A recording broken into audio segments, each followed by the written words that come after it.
Justin Smarsh used to kayak with his family on the rivers near his home in Cherry Tree, Pennsylvania. He taught his sons how to hunt. He spent hours in those woods. Now today, Justin Smarsh gets winded just walking to his mailbox.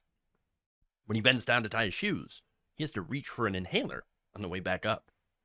He's got a constant dry cough that never ceases. This is a man who spent years in the mines. The same mines that President Donald Trump just declared essential to national security. Justin is only 42 years old. He's my age, and he's dying. He worked underground as a roof bolter in the coal mines of Pennsylvania, just like his father, grandfather before him. He has progressive massive fibrosis, the most severe form of black lung disease. There's no cure. His doctors have told him that he will not live to see 50. And this week, the same week the Trump administration was pumping hundreds of millions of dollars into the coal companies, it announced that it would delay the one federal rule that could have protected miners like Justin indefinitely. So let's get into it. Cherry Tree, Pennsylvania is a small town on the Appalachian Plateau, northeast of Pittsburgh.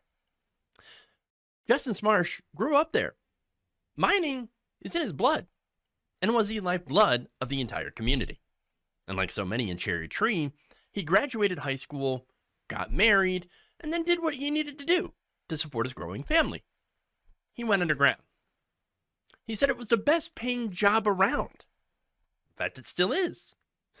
He worked mostly as something called a roof bolter, who's the person responsible for drilling into the ceiling of a mine shaft and installing supports that keep that mine shaft from collapsing.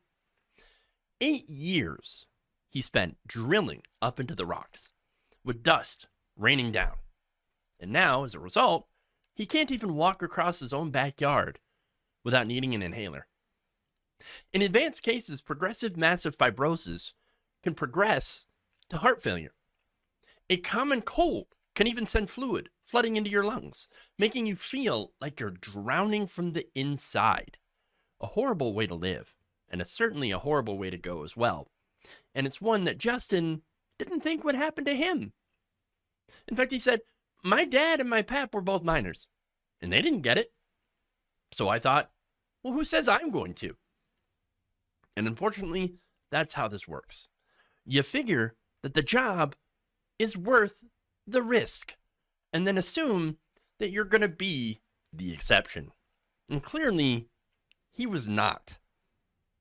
Now, here's what you need to understand about why Justin Smarsh actually got sick, and why more miners like him are getting sick every single year. Most people know about coal dust and black lung. What most people don't know is that the large coal seams in Appalachia are mostly gone now. In order to reach what's left, miners have to cut through more and more rock.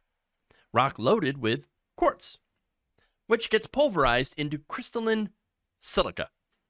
When silica particles enter your lungs, they act like tiny little shards of glass. They scar the tissue, they inflame it, and the disease that results, progressive massive fibrosis, has no cure. The National Institute for Occupational Safety and Health estimates that 1 in 10 miners who have worked underground for 25 or more years now develops progressive massive fibrosis, while 1 in 5 veteran miners shows some evidence of black lung. It's gotten so bad that they have declared a renewed black lung epidemic. I'm not talking about a few isolated cases here and there. This isn't just bad luck for people like Justin. Now, between 2013 and 2017, researchers found 416 cases of advanced black lung at just 3 small clinics in southwestern Virginia. Think about that. That's more cases in 4 years at 3 tiny clinics than the federal government used to report for the entire country every year. And it's actually getting worse now. And you can thank the industry lobbyists, Joe Manchin, and most recently, Donald Trump for the increases in black lung. This is what a public health catastrophe looks like when it's sponsored by coal companies. In some of these counties, the life expectancy for a man has actually started to drop in America in 2026 because we decided that the right to breathe was actually less important than a coal company's quarterly earnings report. Here's the thing. After decades of decline, black lung deaths began rising again in the 2010s and continued climbing through 2023. There are still 40,000 coal workers in this country. And right now, most of them are breathing air with twice the legal silica limit than a construction worker has been protected from since 2016. That's the year that OSHA lowered the silica exposure limit to 50 micrograms for construction and manufacturing workers. But for coal miners, regulated by MSHA, they were left at 100 micrograms, a standard that hasn't moved in decades. Double the exposure, but half the protection. Then in 2024, after years of negotiations, lobbying battles, and scientific review, MSHA finally announced a new rule, bring miners down to 50 micrograms. Enforcement was actually set to begin in April of 2025. But that never happened. The coal industry sued. The courts issued an emergency stay. And MSHA, which had already cut its coal mine enforcement staff in half over the last decade, already watched 7% of its remaining workforce take the Trump administration's fork-in-the-road buyout, and already rescinded job offers to 90 newly hired mine inspectors, announced that the delay would continue indefinitely. So let's call this what it is. Trump proudly declared himself as pro-coal. But being pro-coal is not the same thing as being pro-coal miner. In practice, these are two very different things. And Justin Smarsh is the difference. Now, the Trump administration wants you to believe that it is the greatest defender of coal country. The executive orders, the speeches, the $625 million in Department of Energy investments in coal projects. Last month, Trump even signed an order reaffirming coal as essential to the country's national security. But coal companies are not coal miners. You don't see the CEOs down in the tunnels. And if you need proof of that distinction, then here it is. The one regulatory change that would actually keep miners' lungs from filling with shards of glass is the one rule that has been delayed indefinitely. This administration gives handouts to the industry, fires the inspectors, and lets the miners drown in their own lungs. What they're doing is safety theater.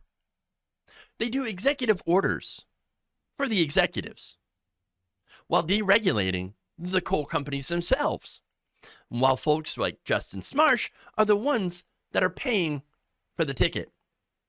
Aaron Bates of the United Mine Workers of America put it plainly.